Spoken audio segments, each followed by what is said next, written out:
Hello everyone, তো আরও আর একটা মিনি ব্লগ নিয়ে চলে এসেছি। তো আমরা যাচ্ছি হচ্ছে বহরমপুর রবীন্দ্র সদন।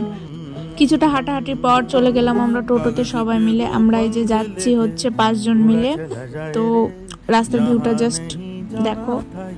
ইতিমধ্যে আমরা পৌঁছে গেলাম রবীন্দ্র সদনে। এবার ভেতরের দিকে যাওয়া যাক। এই যে যাচ্ছি আমরা, ভেতরটা জাস্ট ওয়াও। তাও এটা জাস্ট সামনেটা। এবার ভেতরে যাওয়া যাক। এই যে হলঘরটা দেখো কতটা বড়, আর মানুষজনের ভিড় দেখো। তখনও অনুষ্ঠান শুরু হয়নি, তো আমাদেরকে বলা হয়েছিল 6:30টায় অনুষ্ঠান স্টার্ট হবে। তো প্রায় 7:30টার মতো বেজে গেছে, তাও এখনো স্টার্ট হয়নি। কিছুক্ষণ পর অনুষ্ঠান স্টার্ট হয়ে গেছে। তো এই যে আমার দিদির মেয়েরাও নাচানাচি শুরু করেছে। নাচ শেষ হয়ে যাওয়ার পরে আমরা আর থাকিনি বেশিক্ষণ। তো নাচটা শেষ হওয়ার পরই আমরা বেরিয়ে এসেছি। তো টাটা রবীন্দ্র সদন, আবার কবে দেখা হবে জানি না। তো মিনি ব্লগটা এই পর্যন্তই। টাটা, ভালো থাকবেন।